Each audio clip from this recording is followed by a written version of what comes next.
Good morning, church. Glad you guys are joining us this morning. My name is Dustin. I'm the associate pastor here at Calvary. If you're wondering where Chuck is, don't worry, he's okay. He's leading a Sabbath retreat in the Smokies for the week, so you can be praying for a good rest for him and for the couples that are joining him on that retreat. But I have the privilege of bringing you today's message, the healing of the blind man. I would say this before I start. I'm not going to cover everything, but I'm going to cover a lot, and my hope is that it's going to kind of whet your appetite to read it and study it more this week. But I also want to remind us, why are we studying all these things? We've been studying the 7 signs. Before that, we studied the 7 I am statements of Jesus in the book of John. And John, the great thing about this is John tells us very clearly why he wrote these things, and it's found in John chapter 20, verses 30 to 31.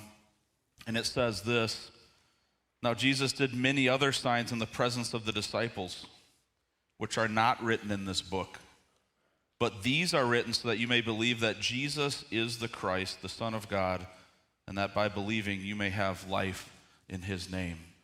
This is why we study these things. This is why we look at them. And this went into my mind this past week as I was really studying them. This is a great story. It's an amazing story, and we can find a lot of joy in it. But if we don't see Jesus in the end, then it doesn't matter. Jesus is the reason why we're studying these things. Jesus is the reason why John wrote about this specifically, so that we could know specifically who this Jesus is. And it reminded me of this as we kind of tie these together. Back in Isaiah chapter 35, verses 5 to 6, this is a prophecy about the Messiah. It says this: "Then the eyes of the blind shall be opened, and the ears of the deaf unstopped. Then shall the lame man leap like a deer, and the tongue of the mute sing for joy." Jesus did all of these things. Jesus is the Messiah. This is why we study this. He did open the eyes of the blind, not just physically, but spiritually. And I wanted to remind us of that today as we delve into this passage, because that should be on the forefront of our mind. Why are we looking at this? Why was it written? Why is it important to us? It's because Jesus is who he says he was. Jesus needs to be that place and in that moment and in that place in our lives. And that's why we study them this morning.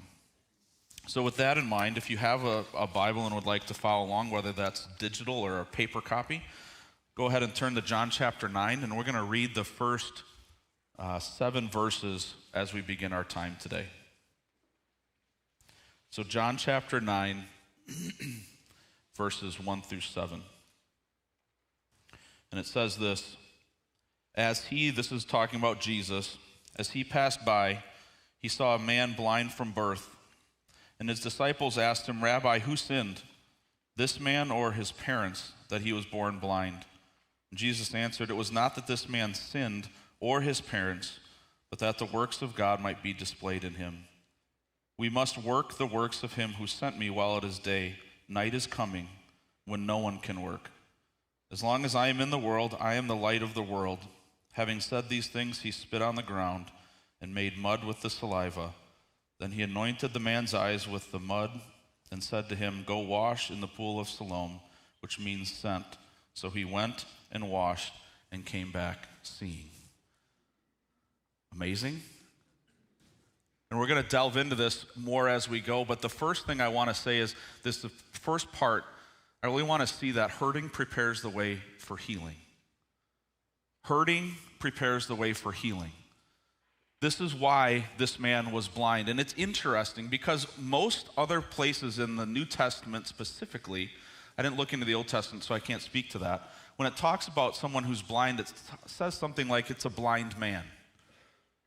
And yet John specifically says a man blind from birth. It's like, well, why did he have that terminology?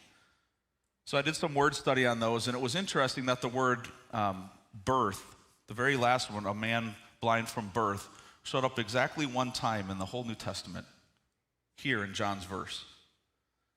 And as I studied it and as I looked over it, here's why I think that was like that. Jesus made a point of telling his disciples this man wasn't blind because of something he did or something his fathers did. And this goes back to something in Exodus. If you want to look that up, you can, Exodus 34:7. But from birth means from the beginning of this man's being conscious in God's mind, which was before time began, God knew that this man was going to be blind. When he was born and his parents looked at him and maybe they saw right away, man, our child is blind. It wasn't like God was up there going, oops. No, this was purposeful. This was meaningful. And this wasn't meant to hurt them, although there was hurt involved, and we're going to look at that throughout our day today. But his hurting led to healing. This was purposeful. As God was knitting him together in his mother's womb, he was blind for a reason. And I realize some of you have stories like that. Some of you have stories of healing that you have gone through with different birth defects. And I hope there's encouragement in that. But thinking about the question that was asked,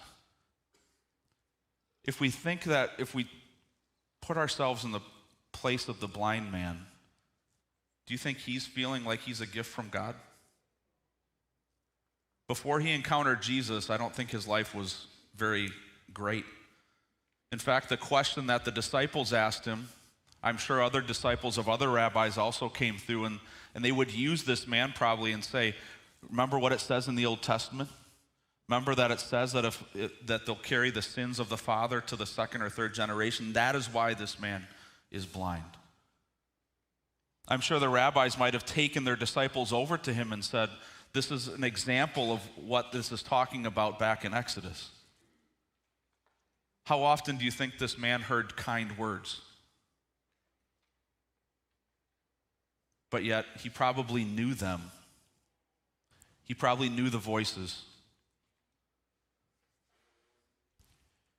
And with all of this, I think we can kind of sit on, well, that's really cool, but it's still kind of, isn't it hard? Like, isn't it, some of us might be thinking, especially if we were the blind man, like, well, that's not fair. That's not fair. And I came across this quote by someone named Robin Gepp. And it said this: God blesses you in so many ways. Some are visible and easy to notice, while others remain hidden until the time is just right. Isn't that so true? I've sat with some of you that are going through a lot of heartache right now and a lot of hurt, and I'm sure there's others here and on the other side of the lens that we just don't understand how hurt you're really feeling. But I want to bring you encouragement today that says Jesus sees your hurt and there is healing. That doesn't mean necessarily that there's going to be healing in this life, but there is. There's a healing that will take place, a healing that will come. And I want to jump back to the first verse we read, because this is where I think we can truly find encouragement in this. As Jesus passed by, he saw a man blind from birth. Jesus saw him. If you remember, we took a look at this at the end of Exodus chapter 2. It talks about how God saw and knew his people. And in the same way, this word, if you look up what it means, it's kind of 50-50 translated between saw and know. Jesus knew this man. As he walked by, as he walked towards him, Jesus looked and he saw him, just like he sees you, just like he understands you, just like he knows you, just like he knows what you're going through. It's not a surprise to him. And he knows what healing needs to happen. How are we waiting for that healing? Because as this quote says, and I think all of us can attest to this, sometimes it just doesn't seem like it's there. Sometimes it remains hidden. We would all love that occurrence with the hurting that we have, like this blind man participated in, where it's gone, the hurting is gone, and he sees. And for some of you, you have experienced that. And let me just say this. If you've accepted Jesus Christ as your personal Savior, you have experienced it. You have experienced it. You don't have to wait for it. Yes, some of the hurting will need to wait for that healing to happen. Paul had a thorn in his flesh, even though he could walk by people and they could be healed in his shadow sometimes. And some of the other apostles. Sometimes God lets us sit in that hurting. But in that hurting, we can glorify God as well. This man wasn't blind because of his sin. This man was blind because God had a work to do. So take hope in that some of the hurting that you're going through, God has a plan for. He has a plan for all of it. It's not unseen to him. It's noticeable, and he has a plan. Well, let's continue our story, and don't worry, we'll reflect back on some of these things as we go. Because you might be like, well, we didn't cover it all. No, we didn't, but hang in there, okay? But jump back into the passage with me. John chapter 9, we're going to read verses 8 to 23. It says this, the neighbors and those who had seen him before as a beggar were saying, is this not the man who used to sit and beg? Some said, it is he, and others said, no, but he is like him. He kept saying, I am that man. So they said to him, then how were your eyes open? And he answered, the man called Jesus made mud and anointed my eyes and said to me, go to Siloam and wash. So I went and washed and received my sight. They said to him, where is he now? He said, I do not know. They brought to the Pharisees the man who had formerly been blind. Now it was a Sabbath day when Jesus made the mud and opened his eyes. So the Pharisees again asked him how he had received his sight. And he said to them, he put mud on my eyes, and I washed, and now I see.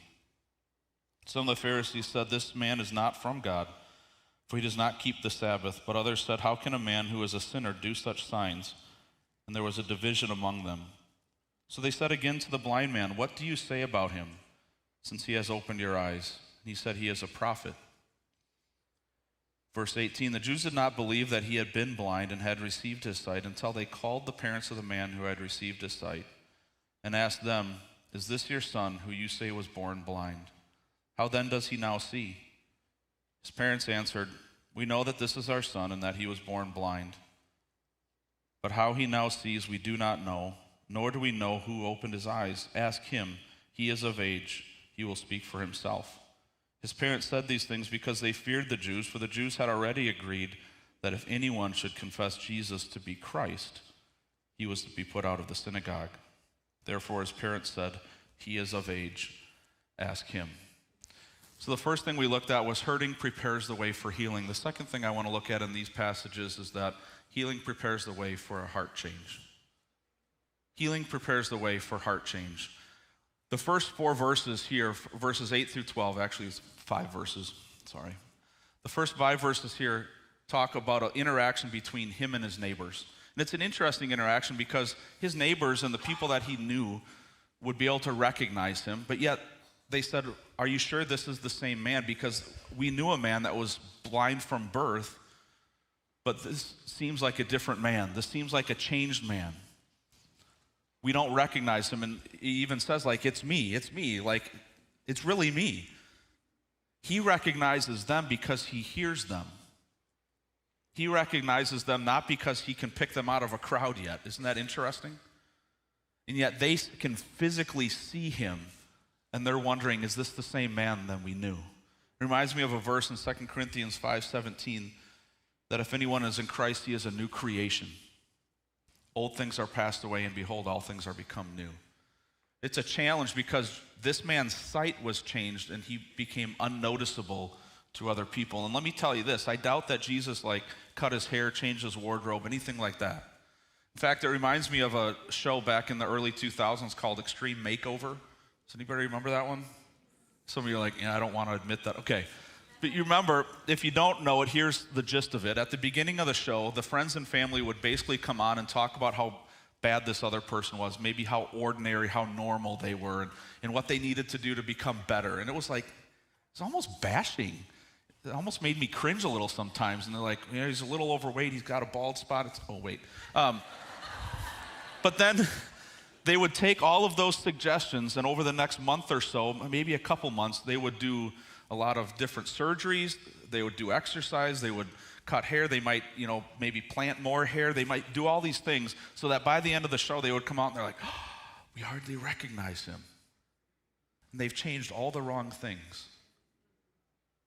And yet in this passage, Jesus did what that extreme makeover had needed weeks and months to do. Jesus did in an instant. Has Jesus had that change in your life? Because that's tough questions for me. Would people know I'm a Christian if I didn't tell them? Do they notice the change in my life because of what Jesus has done? And notice the interaction then goes on. They bring him in front of the Pharisees. I couldn't imagine this. They bring him in front of the Pharisees. And do you recall what the Pharisees' kind of conclusion was? Maybe he wasn't blind from birth. Imagine being the blind man. Now the seeing man. I really don't know what to call him, I'll be honest with you. But imagine being that man, standing in front of them, talking with them, probably, again, recognizing them for the speech that they have had. Probably no kind words. Maybe he remembers, getting stuff from some of them as they portrayed how good they were. And these are the ones saying, wow, maybe he actually wasn't blind. You know how mad I would be mad if I was that man. There's no benefit for me to have said I was blind. So then what do? They're like, well, let's check with the parents. Do you remember the verse that it said? It says in verse 19, when they brought the parents in, is this your son who you say was born blind? Can you imagine a parent going up to the Pharisees at that point being like, actually, hey, come here. He wasn't actually blind. Like, no parent's going to do that. Like, they sit around after he's born, it's like, hey, let's tell him he's blind. Like, what? Like, think about this. They're so objective, they're so obstinate to Jesus that they're saying things that are a little bit ridiculous. They come in and they're like, hey, are you sure? Now, the parents, again, they would probably be a little bit mad because this wasn't a stigma just on their son. This was a stigma on them. They were likely not able to be part of different functions within the temple specifically, but even outside the temple, some people may have alienated themselves to them. When they found out that their son was blind, it's like, ooh, what did you do? I'm sure they heard it. It wasn't just the blind man. It was his parents. So for them to suggest this, it just blew me away. What benefit would it be for them to say that? And yet I think sometimes we act that way in the church today. Are there things that we struggle talking about with each other because we don't know how they're going to be received? Do we struggle saying things to people that sit next to us in church because we don't know if they're going to put shame and guilt upon us? When my dad was going through a pretty big bout of depression, I remember struggling with this idea. Because I thought, man, because my dad, he was an elder. He did a lot of stuff with the Constitution. Everyone knew him. He still is, by the way. He's alive. He still is a godly man. And yet I struggled with it because I thought, well, if I tell people that he's going through depression, are they going to think he doesn't pray enough? Are they going to think he doesn't study his Bible enough? I had to nix some of those thoughts in my own head. We struggle bringing our true baggage sometimes to the church for the same reason his parents said, whoa, this isn't on us, ask him. He's of age. And I was walking around our property earlier, or a couple days ago, and this thought came to me, so I'm going to share it with you around this topic. Maybe it'll help you. Sin doesn't exclude us from the love of God, but it does exclude us from the life God offers. The blind man received the love of God regardless of whether he was going to decide to go and actually wash in the pool of Siloam or not. Jesus extends his love to each and every one of us equally. See, our sin doesn't exclude us from that love that he has to offer, but it does exclude us if we don't take care of it in the right way from having the life that he wants to give us. And that life that he gives us changes us. This is what happened with the blind man. I can only imagine how he got to the pool of Siloam. I don't know how. Did he know the way? Did someone lead him? Did he go? I don't know. That's really mean, by the way. Sorry. But when he got there, I don't know what he was expecting yet. Do you think he knew what to expect? Do you think he's like, this is it? This is the moment I've been waiting for. I don't know these answers. But he didn't experience the life that God had for him until he followed his directions, and that meant he had to go to the pool and wash. And when he got up out of that pool, can you imagine the excitement and the difference in his countenance? For he had just experienced Jesus' healing, and now it was time for everyone else to understand that and realize that he is a new creation and a changed person. This is the life that God offers us. This is the life that we're supposed to offer to others and not exclude them from the love that God has for them because of what they're doing or what they've been doing. This is why we need to stay in fellowship with each other, even if our sons and daughters aren't acting the way that maybe they should. Maybe they're struggling with a sin and we have a problem bringing it to the church because I don't know if they're going to think of me differently. Man, can we get to a place where we understand that sin in the world is different than sin in people's hearts? A sinful world is going to create hurt. Sin in people's hearts needs to be repented of, but that can bring us the life that God truly has to offer us. And I think we need to recognize that and embrace that.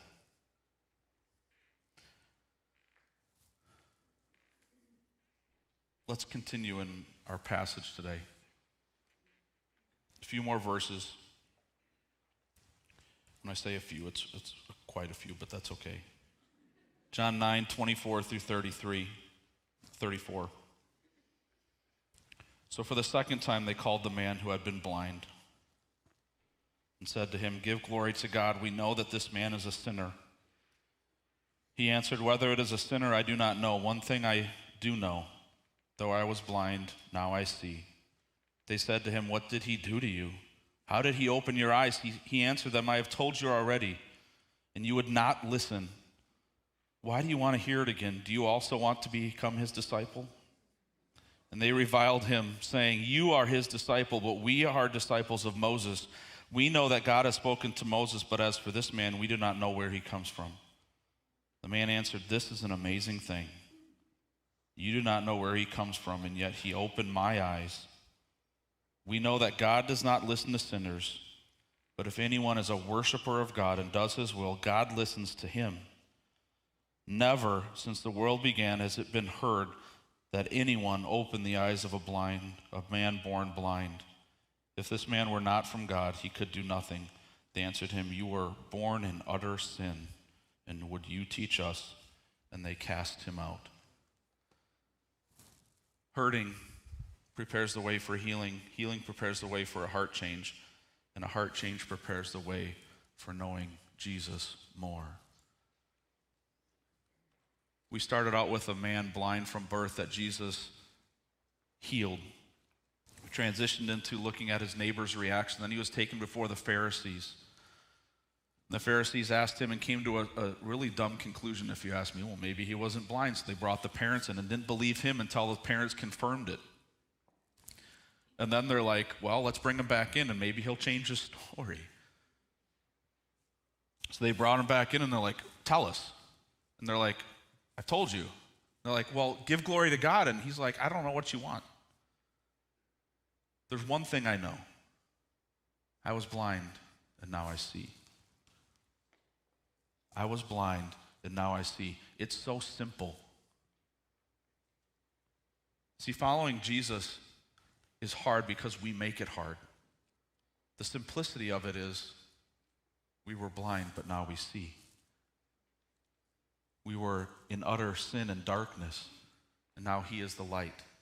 See, back in John chapter 8, it says, this is where Jesus proclaims, "I am the light of the world." And then shortly after that, he heals the man blind from birth.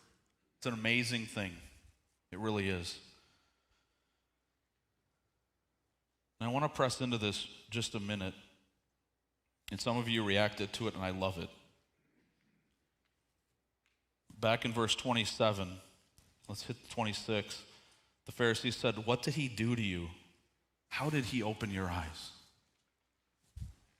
And he said, "I already told you, and you wouldn't listen to me. Do you want to hear it again?" And then he says, it's fantastic. "Do you also want to be his disciple?" Isn't that amazing? And let's stop right there just for a minute, and let's go back and review the story. Let's put ourselves in the position of this man born blind. Every day he woke up, and every day he was likely led to a spot so that he could beg for food, for life on many levels, so that he could ask people to give him things. Every day, if not often, he was probably ridiculed for the sin in his life, for the sin in his parents' life, maybe for the sin in his grandfather's life. And that was his existence. He was born blind. Back then, there was absolutely nothing. I think even today, there's not a lot that can happen for people that are born blind. It's just, there's no hope.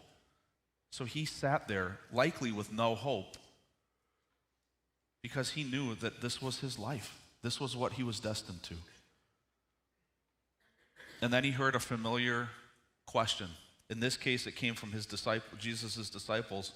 We saw this back in verse 2. "Rabbi, who sinned, this man or his parents, that he was born blind?" And he was probably sitting there waiting for one of these Jewish leaders to answer it because he's heard the voices before. But this time, he hears a different voice. It's a kind voice. And it said this: "It was not that this man sinned or his parents." Can you imagine sitting there hearing that for the first time ever, likely? It wasn't me. It wasn't my parents. And then all these things are probably going, then what was it? And you continue to hear this voice that you've never heard before, but that you're latched onto, but that the works of God might be displayed on him. And you're like, oh, what does that mean? And you're probably pondering so much you don't hear the rest of what Jesus says, but then all of a sudden you hear a spit. And you hear him working on the ground. And you hear maybe the sloppiness of the mud. And then you know what happens next? You feel his touch. He touches your face. And he wipes things on your eyes. And you don't care that you know it was spit. You don't care that you know it was the ground. You're just like, I don't know what's happening, but I felt the touch. I doubt if he's ever felt someone else's touch. If so, not very often, especially on his face, especially on his eyes, especially on the place that made him so different and unwanted by so many. But this is where Jesus touched. And then this man that you've never heard before, that you've never obviously seen before, says, "Go wash in the pool of Siloam." Man, how fast would you want to get there? Because you're like, is there more to this? The hopes are probably in your heart and in your head, and you're probably trying to quash them down because you're like, if this isn't it, I don't know what I'm going to experience. Like, why would he touch my eyes? Why would he do this to me? And then send me someplace to have nothing happen. Something's going to happen, and he's probably stumbling there. Maybe he falls on the way there, and he finally gets into the pool of Siloam, and he washes his eyes, and he sees for the first time. It's obvious to us that he would become this man's disciple. Why wouldn't he? He's been touched by Jesus. He's been called by Jesus. He's been healed by Jesus. And in such a way that his entire life is transformed, where his neighbors don't recognize him anymore. Why? I would imagine it's because of the joy of the Lord. The love that he has for this man who he hasn't even seen with his eyes yet. I can imagine he probably searches for him and doesn't find him. In the last part of the chapter, I would urge you to read it, as when he gets face to face with him again. But this Do you also want to be his disciple? There's a clear thing that he's saying in this. I am his disciple already. Is that what you guys want to be? And they come back to him and said, you're his disciple. They want that to not be a compliment. But to him, his chest probably swelled. Probably, absolutely I am. And then they said something. Well, we're disciples of Moses. We know that God has spoken to Moses, but as from this man, we do not know where he comes from. And again, this is a great sermon, even though it's like 3 verses from this blind man to the Pharisees. This is an amazing thing. What's amazing? You don't know where he comes from, and yet Jesus opened my eyes. The blind man was putting in front of them obvious answers, obvious things that say this Jesus is who he says he was. If nothing else, they need to accept that he's a prophet because a sinner can't do these things, but they're struggling with the methods. See, they think that sin excluded them and different people from the love God offered, but that's not it. We need to catch that in our own hearts from time to time, self included. And then they cast him out. I don't think the blind man was too peeved that they cast him out. I think he was fine with that. He's like, that's cool. I can go on testifying about what Jesus did in my life. And I want to think about that as we end our time today. And I want to end with kind of a final thought, and then I'll get you the final question for today. I was thinking about this and did some research on it. How does someone know that they're blind if they were blind from birth? And the answer is they only know they're blind if you tell them. I was reading a little story from a guy who was blind from birth, and for him, blindness was, he could see about, I think he said like 5%, so like hardly anything. But he had 2 older brothers that would run the fields, that would ride their bikes, that would go to the different places. So what did he learn to do? He learned to run through the fields and ride his bike. Why? Because he thought, they can do it. They're just like me. They can't see anything, so he had different tricks to make sure that he was safe. But he learned that blindness didn't keep him from anything. And he didn't realize that he was blind until later in his life when someone told him. And that's so interesting because, like, if you can't hear, you can understand from an early age that other people can by how they interact with each other. If someone is mute, they can obviously hear other people speak. But if someone is blind, unless they are told, then they don't realize it. When we think about that in a spiritual sense, there's blind people all around us that need to see, need to be told that there's healing, that there's hope, that there's joy. We have that if we've confessed our sins to Jesus Christ and accepted his payment. We have that availability to enter into that joy, enter into that love. Are you? Are you too focused on your hurting that you haven't already recognized all of the healing that has taken place? John 16:33 says,